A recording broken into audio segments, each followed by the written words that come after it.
1절에서 11절까지의 말씀입니다. 1절에서 11절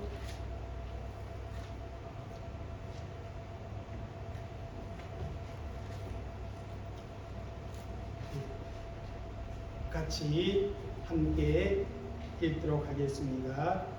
여호와께서 모세에게 말씀하여 이르시되 내가 유다 지파 꼴의 손자 우리의 아들인 부사네를 지명하여 부르고 하나님의 영을 그에게 충만하게 하여 지혜와 총명과 지식과 여러 가지 재주로 정교한 일을 연구하여 금과 은과 노스로 만들게 하며 보석을 깔아 물리며 여러 가지 기술로 나무를 새겨 만들게 하리라. 내가 또 단 지파 아히사막의 아들 올리압을 세워 그와 함께하며 지혜로운 마음이 있는 모든 자에게 내가 지혜를 주어 그들이 내가 내게 명령한 것을 다 만들게 할지니라.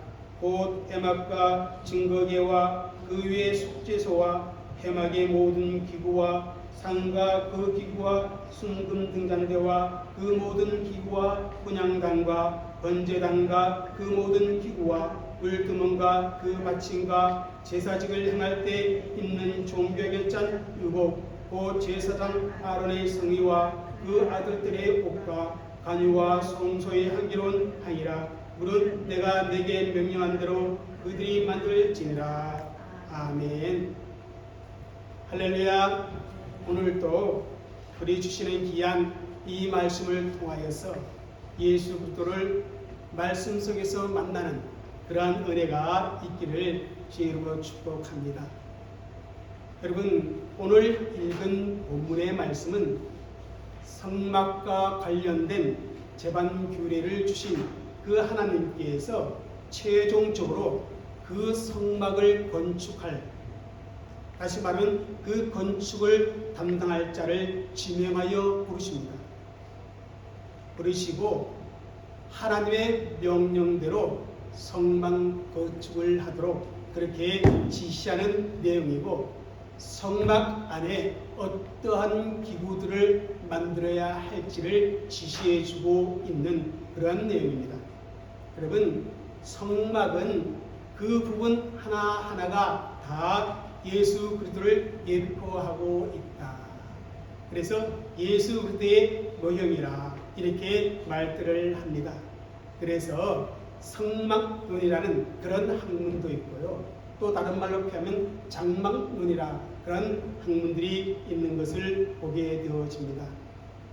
성막은 하나님께서 죄인인 인간들을 어떻게 하나님 앞에 나올 수 있는가, 거기에 대한 말씀을 주고 있습니다. 그래서 지난번에 읽었던 출애굽기 25장 9절에 보면 무릇 내가 내게 보이는 모양대로 장막을 짓고 기구들도 그 모양을 따라 지을지니라. 그렇게 하나님께서 명령하셨습니다. 또 출애굽기 25장 40절에 보면 너는 삼가 이 산에서 내게 보인 양식대로 할지니라. 그렇게 하나님께서 모세에게 지시를 합니다. 그리고 오늘 본문 11절에 가서도 다시 한번 그 명령을 주고 있는 것을 보게 됩니다. 내가 내게 명령한 대로 그들이 만들지니라. 다시 말하면 하나님이 모세에게 명령한 대로 올리압과 부사넬이 그대로 만들어야 한다. 그렇게 말씀을 주고 있습니다. 여러분, 성막은 내가 구한 대로 모사의 생각대로 아니면 이 성막을 건축하는 올리압과 부사넬의 그 개인적인 생각으로 만들어지는 것이 아니라 하나님이 보여주신 대로, 그래서 하나님께서는 그렇게 만들 수 있도록 식임자를 친히 지명하여 주시고 그들을 하나님의 영으로 충만케 해서 그것을 만들 수 있는 그런 지혜와 총명을 주신다고 본문은 말씀하고 있는 것을 봅니다. 여러분, 이러한 말씀을 통해서 우리가 생각해 볼 것은 뭐냐면 하나님께서 정말 우리에게 맡기신 일이라면 우리가 그 일을 감당할 수 있도록 성령께서 역사하시고 성령께서 우리를 지혜롭게 해준다는 이 사실을 믿을 수 있기를 바랍니다. 그래서 오늘 이 본문의 말씀을 중심으로 해서 이런 제목으로 말씀을 듣고자 합니다. 성막 기구들에 담긴 영적 의미. 여러분, 하나님께서 이스라엘 자손과 시내산 언약을 맺으면서 십계명을 비롯해서 율법의 말씀들을 주셨습니다. 이 십계명과 율법은 이스라엘 자손이 이 세상 가운데서 하나님의 소유된 백성으로서 또한 제사장 나라가 되어 거룩한 백성으로서 살아가기 위한 그런 하나님의 법칙들입니다. 그런데 인간이란 제 본성을 가지고 있는 연약한 존재들입니다. 그래서 하나님의 말씀을 온전히 지키며 살아가기란 거의 불가능한 일입니다. 그래서 하나님은 은혜의 방편이라 할 수 있는 성막의 제도를 함께 주셨다는 것입니다. 성막이란 쉽게 말하면 하나님을 만나 예배하며 하나님과 교제하는 곳입니다. 더 나아가 동시에 십계명과 율법대로 살지 못한 나의 죄를 용서함 받는 곳이 바로 성막이라 그렇게 말씀을 드릴 수가 있습니다. 그러므로 이 성막은 궁극적으로 예수 그리스도를 예표하고 있는 것입니다. 다시 말하면 하나님의 백성들은 예수 그리스도의 대속의 은혜가 있어야만 이 세상에서 어떻게 살아갈 수 있어요?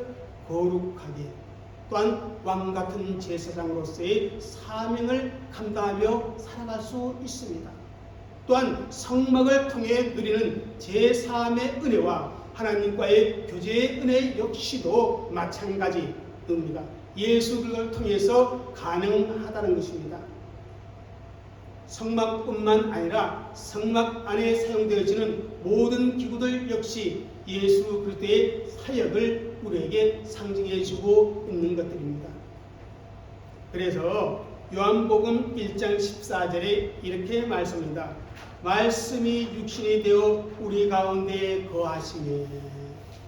여기에서 거하시매 이 말씀은요, 원래 장막을 친다 그런 의미가 있는 단어라고 합니다. 그러니까 예수님께서 우리 가운데 장막을 치시매 그렇게 말씀을 읽을 수가 있습니다. 여러분, 그렇습니다. 구약시대 광야에 세워졌던 장막처럼 예수 그리스도께서는 저와 여러분의 마음 가운데 장막을 치시고 머물기 위해 이 땅에 오셨다는 사실입니다. 구약시대의 이스라엘 자손은 장막 속에 들어가서 하나님의 임재를 경험하고 하나님의 은혜를 경험하고 또한 죄를 용서받았던 것처럼 오늘날 이 시대를 살아가는 모든 성도들도 누구 안에서 예수 그리스도 안에 들어가서 하나님을 만날 수가 있고 또한 하나님의 은혜를 경험하고 죄 용서함을 받을 수 있다는 사실입니다. 그래서 이 성막은 예수 그리스도를 우리에게 계시해주고 있는 것이다. 그렇게 말씀을 드릴 수 있습니다. 그러면 성막의 구조가 어떠한가? 바로 이와 같습니다.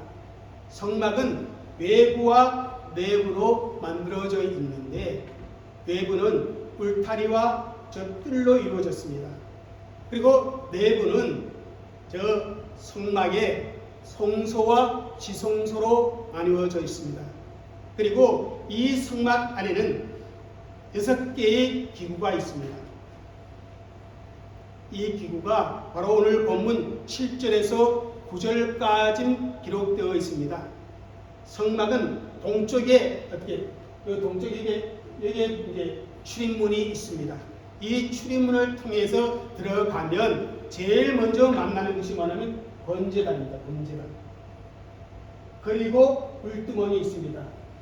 그리고 성막이 있는데 그 성막 안으로 들어가면 여기 이제 여기에 성소라고 그러는데 이 성소 안으로 들어가면 3개의 기구가 있는데 진설상과 금촉대와 분향단이 있습니다. 그리고 성소와 지성소를 구분시키는 희장이 있습니다. 그 휘장을 젖히고 들어가면 그 안에 뭐가 있는 증거계 혹은 언약계 혹은 법계라 불리는 그 기구가 바로 지성소 안에 있습니다. 그래서 이 성막의 기구들을 통해서 구약은 어떻게 메시아를 계시하고 있는가, 예수님의 사역을 어떻게 계시해주고 있는가, 그것을 알 수가 있습니다. 첫 번째가 번제단입니다. 번제단. 여러분, 성막의 시작은 울타리입니다. 울타리. 그 울타리 사이에 동쪽에 나 있는 그 출문으로 들어가면 성막들이 나오고, 이 성막들에서 가장 먼저 만나는 것이 바로 번제단이라 그렇게 볼 수 있습니다. 번제단이라고 그렇게 부르는 이유는 이곳에서 번제의 제사를 드렸기 때문입니다. 여러분, 번제란 무엇이냐면 하나님께 바쳐진 짐승을 죽여서 그 짐승의 각을 뜨고 그리고 깨끗이 씻은 후에 제단에 올리어서 불에 태워드리는 그 제사를 바로 번제라 그렇게 부릅니다. 이 번제 제사가 이 놋제단에서 시험되었기 때문에 이 제단을 번제단이라 그렇게 부릅니다. 그럼을 우리가 아까 보시면 아시겠지만 성막 안에 들어가면 제일 먼저 만나는 것이 바로 이 번제단입니다. 성막 안에 들어가는 것은 곧 하나님을 만나기 위해 하나님 앞에 나아가는 행위라 그렇게 말할 수 있습니다. 그런데 여러분, 죄로 올릭진 인생이 감히 그 모습 그대로 하나님 앞에 나아갈 수는 없는 것입니다. 그래서 번제단 위에서 자신의 죄를 씻음받기 위해 짐승을 제물로 하나님 앞에 바칩니다. 인간의 죄를 위해 짐승이 대신 피를 흘리고 죽임을 당해 각이 떠져서 번제단 위에 올려지고 온몸이 불태워집니다. 이렇게 번제단 위에서 짐승이 인간의 죄를 대신해서 피 흘러 죽어서 태워져야만 인간의 죄를 용서함받고 성막 안에 들어가 하나님을 만날 수 있게 되는 것입니다. 그래서 이 번제단은 이런 의미가 있습니다.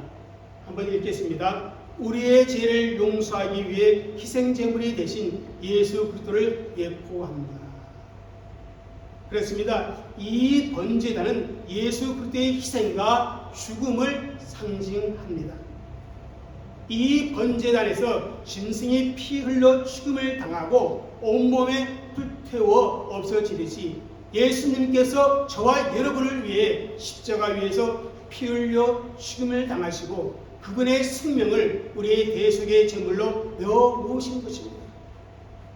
이처럼 번제단은 예수 그리스도의 십자가의 사건을 상징하고 그분의 대속의 은혜와 공로가 우리 인간들에게 반드시 필요하다는 사실을 알려주고 있는 것입니다. 여러분, 그렇습니다. 예수님이 십자가에서 우리의 죄를 대신해서 돌아가셨기 때문에 우리는 이 예수님의 공로에 의지하여 하나님 앞에 나아갈 수 있게 된 겁니다. 그래서 예수님께서는 요한복음 14장 6절에 이렇게 말씀합니다. 내가 곧 길이요 진리요 생명이니 나로 말미암지 않고는 아버지께로 올 자가 없느니라. 여러분, 죄인인 인간이 하나님께 나아가는 방법은 어디에 있는가 하면 바로 하나님이 정하신 그 법에 있다는 사실입니다. 그 법은 바로 번제단을 통하지 아니하고는 하나님 앞에 나갈 수 없듯이 예수 그리스도를 통하지 아니하고는 우리가 하나님 앞에 나아갈 수가 없는 것입니다. 예수님께서 저와 여러분의 죄값을 치워 주었기에 우리가 하나님께 나아갈 수 있다는 그 사실을 믿으시기를 주의 이름으로 축복합니다. 둘째는 바로 이겁니다. 물두멍. 오늘날로 표현하면요, 돛으로 만든 큰 대와 같습니다. 이곳에는 항상 물이 가득 차 있어야만 합니다. 또한 물두멍은 돛으로 만들었기 때문에 거울로서의 역할도 했다고 합니다.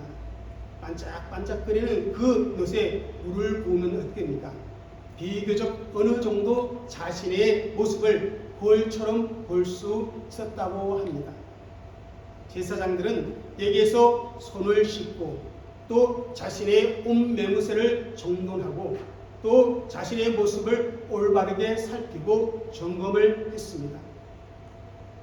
여러분, 조금 전에 말씀을 드렸지만은 성막에 들어가는 것은 하나님의 집이기 때문에 하나님 앞에 나가는 것과 같다고 했습니다. 물두멍은 하나님 앞에 나아가기 전에 제사장들은 자신의 모습 중에서 하나님 보시기에 부족한 점은 없는가, 잘못된 점은 없는가, 그런 것을 점검하고 살피는 그러한 장소였던 것입니다. 그러므로 물두멍은 깨끗함과 거룩함을 상징하고 있습니다. 물두멍에 담긴 그 물이 사람들의 더러운 것들을 깨끗이 씻어주는 것처럼 예수 그리스도는 우리를 하나님 앞에 깨끗하게 해주시는 그런 은혜를 베풀어 준다는 것입니다. 한마디로 물두멍은 이런 의미가 있습니다. 우리를 거룩하게 하시고 깨끗하게 하시는 예수 그리스도의 사역을 예포한다. 여러분, 우리가 예수님을 믿음으로 말미암아 모든 죄 사함을 받습니다. 하나님의 자녀로서 왕같은 제사장으로 이 세상을 살아갈 수 있습니다. 그럼에도 불구하고 여전히 죄성이 우리에게 남아있기 때문에 여전히 죄를 짓고 더럽힘을 당하게 됩니다. 그러므로 예수님을 통해서 또한 하나님의 말씀을 통해서 계속해서 자신이 깨끗하게 함을 받아야 합니다. 그 깨끗함을 받고 주 앞에 나갈 수 있어야 한다는 것입니다. 물두멍의 물로 자신이 깨끗이 씻겨지는 것처럼 우리도 예수 그리스도의 보혈로 또한 그분의 대속의 사역으로 우리가 하나님 앞에 깨끗하여져서 거룩하고 정결한 존재가 되어질 수 있는 것입니다. 정말 예수 그리스도의 대속의 보혈로 말미암아 깨끗함과 거룩함을 유지해 나가는 그런 성도들이라 이렇게 말씀을 드릴 수가 있는 것입니다. 오늘날 우리가 하나님을 예배해 드릴 때 고백의 기도 드리는 것이 바로 그와 같은 것입니다. 하나님 앞에 나아가기 위해 먼저 내 신령이 깨끗해져야 하는데 그것이 바로 예수 그리스도의 보혈의 피로 깨끗해져야 한다는 것입니다. 아멘. 여러분, 예수 그리스도의 보혈의 피로 내가 깨끗해졌음을 믿는 그런 성도들이 되어지시기를 또한 날마다 그렇게 깨끗하게 씻김을 받는 그런 성도들이 되시기를 주의 이름으로 축복합니다. 세 번째가 뭐냐면 순금 등장됩니다. 쉽게 표현하면 금촛대죠. 우리가 물두멍에서 손을 씻고 난 다음에 이제 성소 안에 들어갑니다. 그러면 성소 안에 들어가면요 순금 등잔대가 나오는데 여러분 성소 안은 창문이 없어요. 그래서 깜깜합니다. 그 깜깜한 성소 안을 밝게 비춰주는 그 역할을 바로 이 순금 등잔대가 하는 것입니다. 어둠을 밝게 비춰주는 순금 등잔대는 영적으로 하나님의 임재와 어두운 세상을 밝혀 비춰주시는 예수 그리스도를 예표하고 있다. 그렇게 말씀을 드릴 수 있습니다. 요한복음 8장 12절에 예수님이 이런 말씀합니다. 한번 읽겠습니다. 예수께서 또 말씀하여 이르시되 나는 세상의 빛이니 나를 따르는 자는 어둠에 다니지 아니하고 생명의 빛을 얻으리라.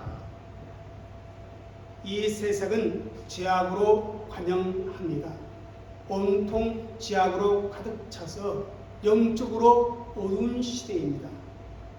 그 어둠 속에 모든 인생은 멸망의 길로 달려가고 있는 것입니다.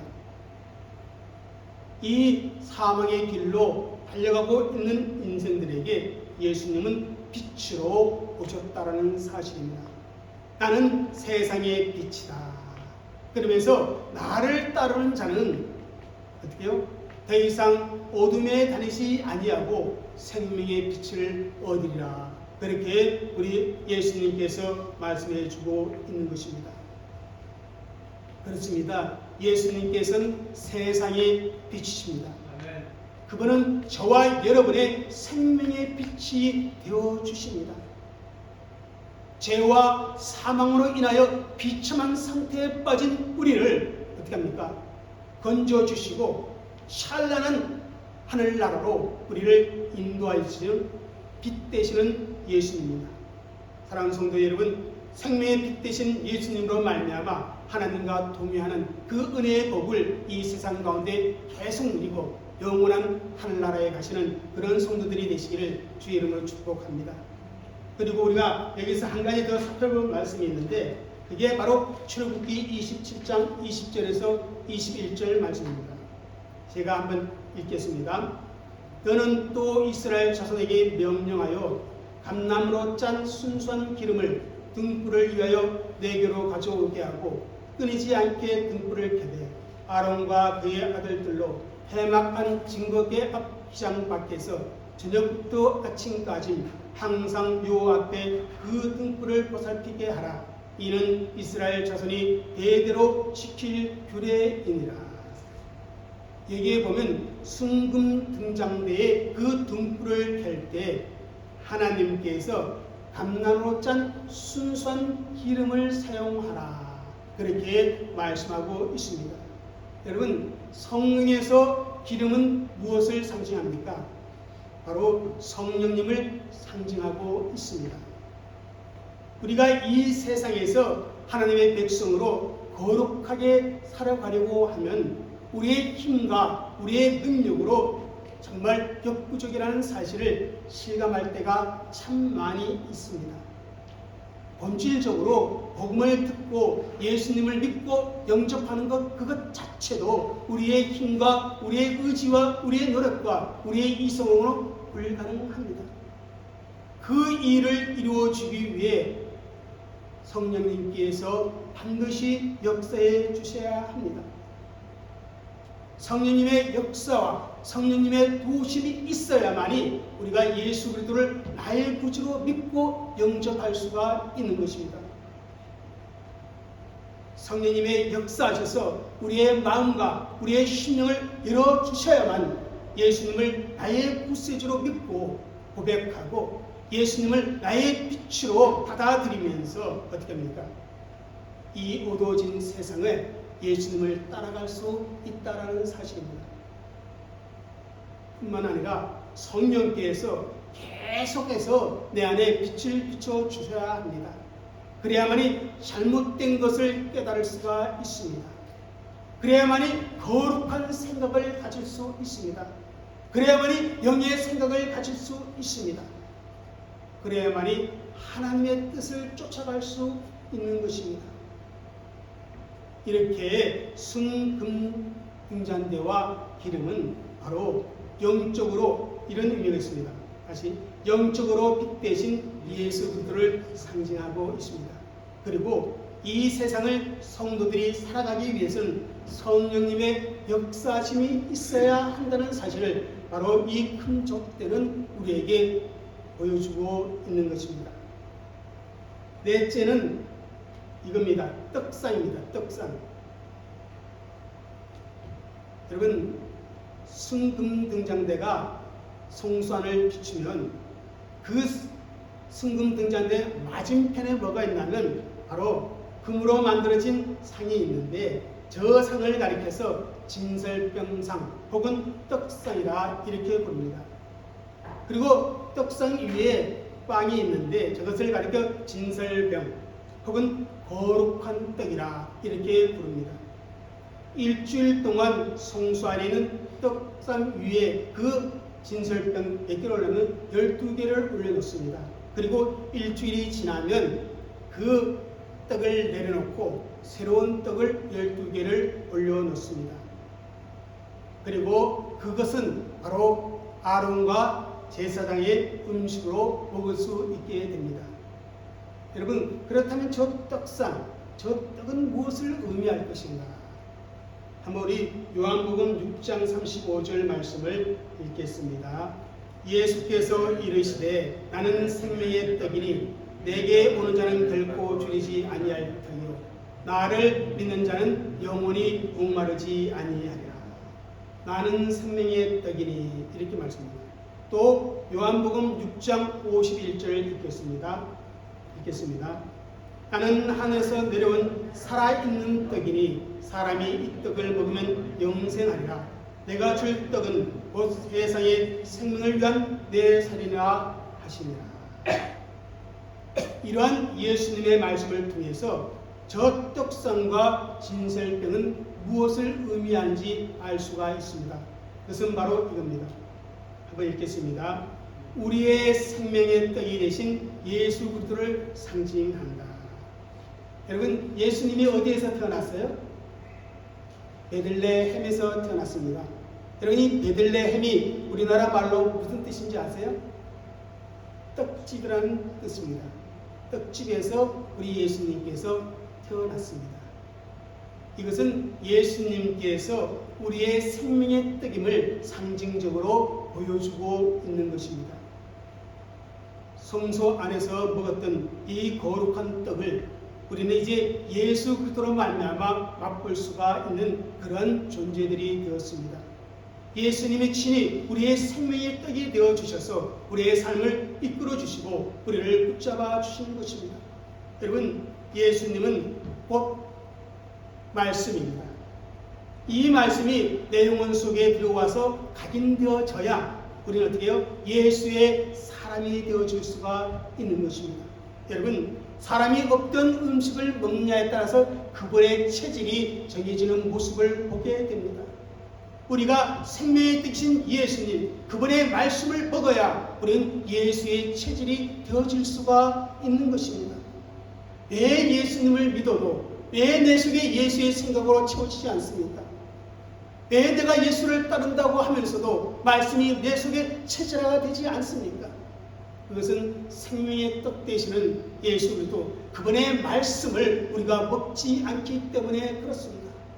그래서 예수님이 말씀합니다. 떡으로만 살 것이 아니라 육신의 떡으로만 살 것이 아니라 하나님의 입으로 나는 모든 말씀으로 살아야 한다. 그렇게 말씀을 주고 있습니다. 사랑하는 성도 여러분, 내가 바로 그 떡을 먹어야만이 예수의 체질이 되어지고 예수의 체질이 되어져야만이 나의 생각과 나의 언어와 나의 행동이 예수님처럼 나타날 수 있다는 사실을 여러분 믿으시고 그렇게 생명의 떡 되시는 예수의 말씀을 날마다 먹는 그런 성도들이 되시기를 주의 이름 부탁을 드립니다. 다섯 번째로 뭐가 있냐면 이겁니다. 분향단입니다. 분향단. 이게 이제 성소 안에 들어가면요, 성소와 지성소를 이렇게 나누는 휘장이 있는데 그 휘장 바로 앞에 뭐가 있냐면 이 분향단이 세워져 있습니다. 이 분향단은요, 저녁부터 아침까지 하루 종일 하나님이 정한 그 향을 펴고 계속 향기가 나오도록 해야만 합니다. 여러분, 이 분향단에서 피워지는 향은요, 하나님의 백성들의 기도를 예뻐하고 있음을 성경은 보여주고 있습니다. 그런데 이 향은 혼자서 피워질 수 없습니다. 마찬가지 우리의 기도 역시 우리의 혼자 하나님 앞에 올려드릴 수가 없는 것입니다. 그래서 분향단은 이런 의미가 있습니다. 한번 읽겠습니다. 시작. 우리의 기도를 하나님 앞에 올릴 수 있게 하시는 중보자 예수 그리스도 그분을 상징하는 것이다. 여러분, 분향단이 있어야 향이 향기롭게 피어져 하늘로 올라갑니다. 마찬가지 우리가 예수 그리스도로 말미암아 하나님 앞에 나아가 어떻게 합니까? 기도를 드릴 수가 있습니다. 우리의 기도가 분향단에서 피어지는 향기로운 향처럼 우리의 기도가 하나님 앞에 올려질 수 있도록 예수님께서 우리의 중보자가 되어지신다는 것입니다. 여러분, 우리가 기도 드릴 때마다 어떻게 마무리합니까? 예수님의 이름으로 기도드립니다. 예수님의 이름으로 기도합니다. 그렇게 기도를 마무리합니다. 또한 요한복음 14장 14절에 예수님은 내 이름으로 무엇이든지 구하면 내가 시행하리라. 그렇게 말씀해 주고 있습니다. 사랑하는 성도 여러분, 우리가 하나님 앞에 간구할 수 있는 것은 바로 내게 예수님의 이름이 있기 때문에 그렇습니다. 그 예수님의 이름으로 하나님 앞에 간구함으로 말미암아 그 간구가 하나님의 보좌에 올라가게 된다는 사실을 여러분 믿으시기를 주의로 축복합니다. 마지막으로 이것이 있습니다. 언약궤 혹은 증거궤 혹은 법궤라 불리우는 저 언약궤가 증거궤가 있습니다. 여러분 분향단에서 이제 기도를 드린 후에 이제 휘장을 열고 지성소 안으로 들어갑니다. 여러분 이 지성소는 거룩한 곳 가운데 가장 거룩한 곳입니다. 하나님의 임재하심이 나타나는 그 장소가 바로 이 지성소입니다. 그런데 이 지성소 안에 들어가면 언약궤가 있다는 것입니다. 이 언약궤는 직사각형으로 되어 있고요. 그리고 요게 뚜껑입니다. 뚜껑. 그리고 요거는 스랍들, 천사들이죠. 그래서 요 뚜껑을 가리켜 말하면 속죄소 혹은 시은자, 죄 용서를 받는 곳, 하나님의 은혜를 베푸는 자리, 그다음 요것을 가리켜 법궤. 이 안에 십계명에 두 돌비가 들어가 있기에 법궤 이렇게 부르고 이것을 통칭해서 그냥 법궤라 부르기도 합니다. 여러분 이 언약궤가 상징하는 것이 무엇일까요? 이겁니다. 하나님의 임재와 임마누엘로 오신 예수 그리스도를 상징하고 있다는 것입니다. 여러분 예수님의 이름이 임마누엘이에요. 그 임마누엘의 뜻이 뭡니까? 하나님이 우리와 함께 계시다는 그러한 뜻입니다. 그래서 하나님의 임재를 임마누엘로 오신 예수님을 상징하고 있는 것이 바로 저 언약궤 증거궤의 의미입니다. 평소에 이스라엘 백성들이요 죄를 지으면 속죄 제사를 하나님께 드렸습니다. 그런데 그 속죄의 제사는 개인의 죄를 용서받을 때 드리는 그러한 제사입니다. 그런데 1년에 한 번 대속죄일에 속죄의 제사를 드리는데 그때는 개인의 속죄 제사와 또 다른 방법이 하나 있습니다. 그것은 뭐냐면 짐승의 제물의 피를 대접에 받아서 대제사장이 어디 가면 지성소 안 언약궤 앞으로 나갑니다. 그리고는 아까 그 뚜껑 있죠. 그 속죄소에 그 제물의 피를 붓습니다. 그렇게 붓고 나면 어떤 은혜가 있냐면 이스라엘 백성들의 모든 죄가 용서함을 받았다는 선언이 나옵니다. 여러분 속죄소 위에 이렇게 제물의 피를 뿌린 것은 무엇을 의미하는가 하면 속죄의 피가 있어야만 하나님께 용서함을 받을 수 있다는 그러한 사실을 알려주고 있는 것입니다. 궁극적으로 이것은 모든 인간의 죄를 사하기 위해서는 예수 그리스도가 반드시 피 흘려 죽어야 한다는 사실을 예표해 주고 있는 것입니다. 짐승의 피로는 우리의 죄를 온전히 없앨 수도 없고 짐승의 피로는 잠시 잠깐 하나님 앞에 나갈 수 있습니다. 그리고 1년 후에 다시 또 나가야 되는 거예요. 그래서 이 하나님께서 이 불완전한 짐승의 피가 아니라 완전한 인간이면서 완전한 사람이신 예수 그리스도의 피로 말미암아 인간의 죄를 단번에 용서하시고 하나님 앞에 계속해서 나아갈 수 있는 그 길을 예비해 놓으신 것입니다. 그래서 언약궤는 바로 하나님의 임재와 예수 그리스도의 그 희생의 죽음을 예표하고 있다. 그렇게 말씀을 드릴 수가 있는 것입니다. 여러분 이처럼 성막은요 하나하나 예수님과 관련되어져 있습니다. 여러분 성막의 초점은 바로 예수님입니다. 그래서 성막의 성 기구들이 펼쳐진 모습을 보면 십자가형입니다. 십자가형. 보시면 십자가형으로 예수님의 성막의 기구들이 펼쳐져 있습니다. 여러분, 바로 예수님께서 우리를 하나님 앞에 나아갈 길을 열어주어 것입니다. 예수님께서 바로 우리의 죄를 용서하시고 우리를 거룩하고 깨끗하게 해주셨습니다. 예수님께서 우리의 생명의 빛이고 생명의 뜰이 되십니다. 예수님은 우리의 기도를 들으시고 우리의 기도가 응답되어지도록 기도의 중보자가 되어준다는 사실입니다. 예수님은 우리의 죄를 용서하여 주시고 우리를 영원히 구원하여 주시는 우리의 구주가 되어주시는 분이라는 사실을 바로 이 성막은 우리에게 보여주고 있는 것입니다. 사랑하는 성도 여러분, 우리가 성막에서 하나님을 만나는 것처럼 우리는 예수 그리스도 안에서 하나님을 만나고 예수 그리스도를 통해서 우리의 죄가 용서함을 받고 예수 그리스도를 통해서 하나님의 사람으로서 체질화되어 간다는 사실을 분명히 기억하고 예수 중심의 그 아름다운 믿음의 삶을 살아가는 저와 여러분이 되어주시기를 주의 이름으로 축복합니다. 기도드리겠습니다. 참 좋으신 아버지 하나님 감사합니다. 오늘도 성막을